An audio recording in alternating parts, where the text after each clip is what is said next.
Election अर्थात् चुनाव पनि आइरहेको छ र त्यस चुनावमा हामीले भोट गर्नको लागि चाहिँ हामीसँग भोटर आइडी हुन जरुरी छ र यदि भोटर आइडी भएन भने हामीले भोट पनि हाल्न पाउने छैनौँ र यस चुनावमा हाम्रो भोट हाल्ने अधिकार छ। त्यसो कारण हामी राम्रो मान्छेलाई भोट हाल्ने जरुरी छ र त्यसको लागि चाहिँ हामीसँग भोटर आइडी छ। र यदि तपाईँसँग भोटर आइडी तपाईँले आवेदन दिनुभयो र यो आवेदन दिएर तपाईँसँग भोटर आइडी आएको छैन र अथवा तपाईँको भोटर आइडी हरायो भने चिन्ता नलिनुहोस्, किनकि नमस्कार साथी, मेरो नाम सागर ढकाल र सधैँको तपाईँलाई यस मेरो च्यानल नेपालीसँग तपाईँलाई स्वागत छ।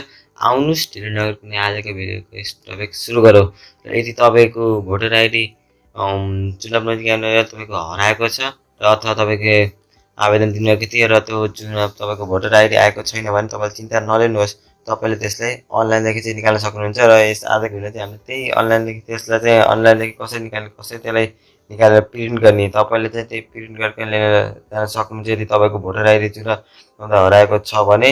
र यदि तपाईँले आवेदन दिएको छ भने तपाईँको चुनाव अघि नै आउनेछ र यदि आएन भने अथवा के गर्ने तपाईँले त्यसलाई सेभ गरेर पनि राख्न सक्नुहुनेछ कि प्रिन्ट गरेर पनि। र त्यसको लागि चाहिँ म कोरोबाट जानुपर्ने हुनेछ, कुनै पनि बराबरमा गएर तपाईँले मोबाइलदेखि निकाल्न सक्नुहुन्छ र सेम टु सेम तपाईँले आफ्नो ल्यापटप अथवा कम्प्युटरदेखि निकाल्न सक्नुहुन्छ। प्रोसेस सेम हो र लाग्छु म अब आफ्नो स्क्रिनतर्फ। र भिडियो सुरु गर्नु तपाईँले मेरो भिडियोलाई लाइक गर्नुहोस् र च्यानललाई सब्सक्राइब गर्नुभएको छैन भने सब्सक्राइब गर्नुहोस्।